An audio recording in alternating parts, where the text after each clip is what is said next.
Hello നമസ്കാരം. ഏറ്റവും പുതിയ സിനിമാ വിശേഷങ്ങളുമായി പുതിയൊരു വീഡിയോയിലേക്ക് എല്ലാവർക്കും സ്വാഗതം. പ്രഭാസ് നായകനായി നാഗാശ്വൻ സംവിധാനം ചെയ്ത് ജൂൺ 27 വ്യാഴാഴ്ച ലോകമെമ്പാടുമായി തിയേറ്ററിലെത്തിയ സയൻസ് ഫിക്ഷൻ, വാർ, ആക്ഷൻ, ഫാന്റസി, ഡ്രാമ വിഭാഗത്തിൽ വരുന്ന കൽക്കി 2898 AD എന്ന സിനിമ ലോകമെമ്പാടുമായി ഹെവി പോസിറ്റീവ് അഭിപ്രായം നേടിയെടുത്ത് മൂന്നാം ദിവസമായി ഇന്ന് ശനിയാഴ്ചയിലേക്കാണ് കടക്കുന്നത്. അമിതാഭ് ബച്ചൻ, കമലഹാസൻ, ദീപിക പദുക്കോൺ, ദുൽഖർ സൽമാൻ, വിജയ് ദേവരകൊണ്ട എന്നിങ്ങനെ വമ്പൻ താരനിരയുമായി തിയേറ്ററിലെത്തിയ ഈ സിനിമ ആദ്യ ദിവസം കേരള ഗ്രോസ് കളക്ഷനായി നേടിയെടുത്തത് 2,86,00,000 രൂപയായിരുന്നു. ചിത്രം ആദ്യ ദിവസമായ വ്യാഴാഴ്ച ഇന്ത്യൻ ഗ്രോസ് കളക്ഷനായി 130 കോടിയിലേറെ രൂപയാണ് നേടിയെടുത്തത്. അങ്ങനെ കൽക്കി 2898 AD എന്ന ചിത്രം ഓപ്പണിംഗ് കളക്ഷനായി ആദ്യ ദിവസം നേടിയെടുത്തത് 191 കോടി 50 ലക്ഷം രൂപയാണ്. നമ്മൾ 200 കോടിക്ക് മുകളിൽ പ്രതീക്ഷിച്ചെങ്കിലും അത് എത്താൻ ചിത്രത്തിന് കഴിഞ്ഞിട്ടില്ല. ദുൽഖർ സൽമാന്റെ വേഫെയർ ഫിലിംസ് കേരള വിതരണാവകാശം നേടിയെടുത്തിരിക്കുന്ന ഈ ചിത്രത്തിന്റെ രണ്ടാം ദിവസമായ വെള്ളിയാഴ്ചയിലെ കളക്ഷനിലേക്ക് വന്നാൽ ആദ്യ ദിവസത്തേക്കാൾ ഈ ചിത്രത്തിന് കളക്ഷനിൽ ഇടിവാണ് സംഭവിച്ചിട്ടുള്ളത്. സ്വാഭാവികമായും രണ്ടാം ദിവസം വർക്കിംഗ് ദിനത്തിൽ ഇങ്ങനെ സംഭവിക്കുന്നതാണ്. എങ്കിലും ആദ്യ ദിവസത്തെ അപേക്ഷിച്ച് വളരെ കുറവില്ലാത്ത കളക്ഷനാണ് ഈ ചിത്രം നേടിയിട്ടുള്ളത്. 2,60,00,000 രൂപ ഈ ചിത്രം രണ്ടാം ദിവസമായി ഇന്നലെ നേടിയെടുത്തിട്ടുണ്ട്.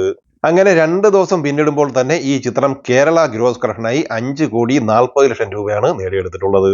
അതോടൊപ്പം തന്നെ ഈ ചിത്രത്തിന്റെ പ്രീസെയിൽ കളക്ഷൻ റിപ്പോർട്ടിലേക്ക് വന്നാൽ ആദ്യ ദിവസം ഈ ചിത്രം 94 ലക്ഷം രൂപയാണ് പ്രീസെയിൽ കളക്ഷനായി നേടിയത്.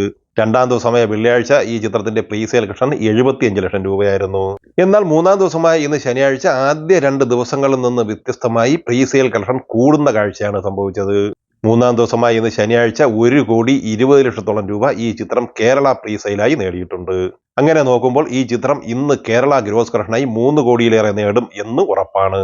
സ്വാഭാവികമായും 3 ദിവസം കൊണ്ട് 8,50,00,000 രൂപ ഈ ചിത്രം കളക്ട് ചെയ്യും എന്ന് തന്നെയാണ് വിലയിരുത്തപ്പെടുന്നത്. അടുത്തത് ഈ ചിത്രത്തിന്റെ ബ്രേക്ക് ഈവൻ പോയിന്റ് ആണ്. 12 കോടി രൂപയാണ് ഈ ചിത്രം കേരളത്തിൽ വിജയം വരിക്കാൻ നേടിയെടുക്കേണ്ടത്. അപ്പോൾ സ്വാഭാവികമായും ഈ ചിത്രത്തിന്റെ തിയേറ്റർ റൈറ്റ്സ് നേടിയെടുത്തിരിക്കുന്നത് 5 കോടി രൂപയ്ക്കാണ്. അപ്പോൾ എന്തുകൊണ്ടും ഈ ചിത്രം ഈ വരുന്ന ഞായറാഴ്ചയോടെ, അതായത് 4 ദിവസം വീക്കെൻഡ് പൂർത്തിയാകുന്നതോടുകൂടി തന്നെ ഈ ചിത്രത്തിന്റെ ബ്രേക്ക് ഈവൻ പോയിന്റ് ആയ 12 കോടി മറികടക്കും എന്ന് ഏകദേശം ഉറപ്പായിട്ടുണ്ട്.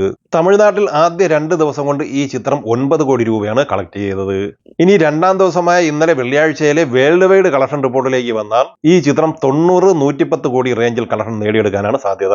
ചിത്രം 110 കോടി നേടിയെങ്കിൽ മാത്രമേ 2 ദിവസം കൊണ്ട് 300 കോടി മറികടക്കൂ. എങ്കിലും ഈ ചിത്രം 2 ദിവസം കൊണ്ട് 270-290 കോടി റേഞ്ചിൽ ഉറപ്പുവരുത്തിയിട്ടുണ്ട്.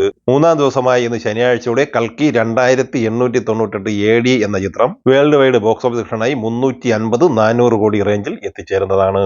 600 കോടി ബഡ്ജറ്റിൽ നിർമ്മിക്കപ്പെട്ട ഈ സിനിമ ലോകമെമ്പാടുമായി തിയേറ്റർ വിജയം നേടിയെടുക്കുന്നതിന് 750 കോടി രൂപയാണ് ഗ്രോസ് കളക്ഷൻ നേടിയെടുക്കേണ്ടത്.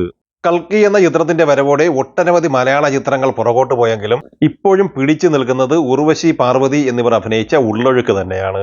ക്രിസ്റ്റോ ടോമി സംവിധാനം ചെയ്ത് ജൂൺ 21 തിയേറ്ററിലെത്തിയ ഈ സിനിമ ഇക്കഴിഞ്ഞ വ്യാഴാഴ്ചയോടെ 7 ദിവസം പൂർത്തിയായപ്പോൾ കേരള ഗ്രോസ് കളക്ഷനായി 5 കോടിക്ക് മുകളിൽ കളക്ഷൻ നേടിയെടുത്തിരിക്കുകയാണ്. നിലവിൽ ചിത്രം വിജയത്തിലേക്ക് നീങ്ങിയിരിക്കുന്നു എന്ന് തന്നെയാണ് റിപ്പോർട്ട് വന്നിട്ടുള്ളത്. ഇന്നലെ വെള്ളിയാഴ്ചയും ഈ ചിത്രത്തിന് കേരള ഗ്രോസ് കളക്ഷനായി 22 ലക്ഷത്തോളം രൂപ നേടിയെടുക്കാനായിട്ടുണ്ട്.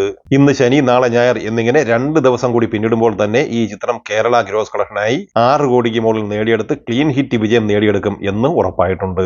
വീഡിയോ ഇഷ്ടമായ ലൈക്ക് ചെയ്യുക, നമ്മുടെ ചാനൽ സബ്സ്ക്രൈബ് ചെയ്യുന്ന കാര്യം കൂടി പരിഗണിക്കുക. വീഡിയോയുടെ നോട്ടിഫിക്കേഷൻ ലഭിക്കുവാൻ ബെൽ ഐക്കൺ കൂടി ഇനേബിൾ ചെയ്യുക. പുതിയ മറ്റൊരു വീഡിയോയുമായി വീണ്ടും കാണാം. എല്ലാവർക്കും ഒരിക്കൽ കൂടി നന്ദി, നമസ്കാരം.